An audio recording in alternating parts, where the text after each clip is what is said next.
Welcome students. Today we are going to discuss about data structure. What is a data structure?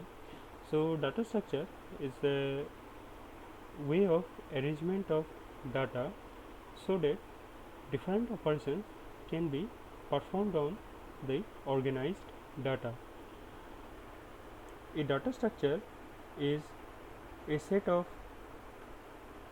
collected items organized in such a manner that the operations performed on them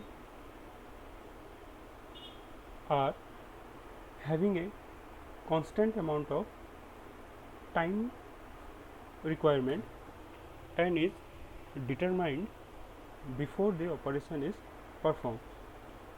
Some of the basic types of data structure are known as the primitive data structure are integer, float, boolean, character, and some abstract data structures are linked list, tree, graph, stack, queue, etc.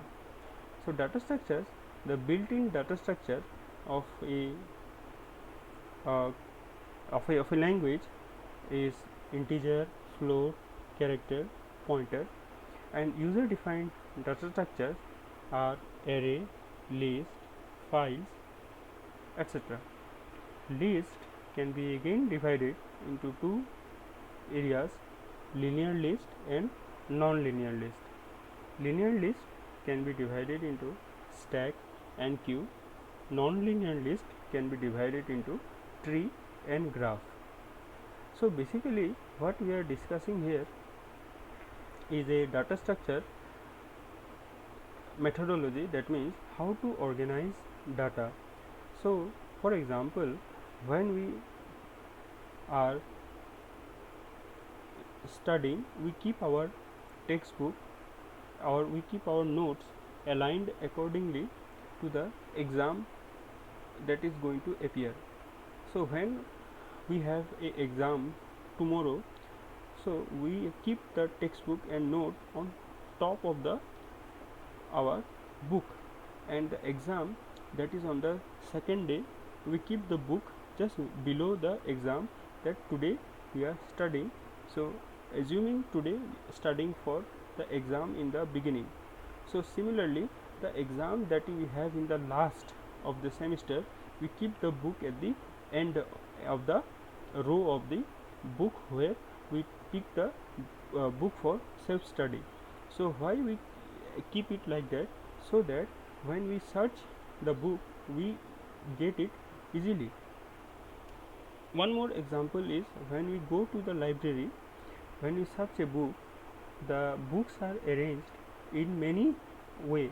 Some book may be arranged in alphabetical order, some book may be arranged in according to the branch, some book will may be arranged in according to the subject, some book may be arranged in according to the topic or the broad area, some book may be arranged by category like say magazine, newspaper, journal, like that, and some book may be arranged in extra curricular reading.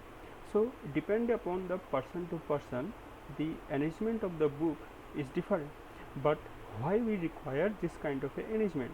If we keep the book all in jumble order, then when we go and search, we will not find it. Similarly, we keep data in not alphabetical order but in some other order, so that it will be helpful for us. Basically there are the classifications that you can see here: integer, float, character, pointer. These are some of the classification. Then in the right side it will be a classification like array, list, file, linearly list and non-linear list, stack, queue, tree and graph. These are some of the examples of how data is organized in a computer system.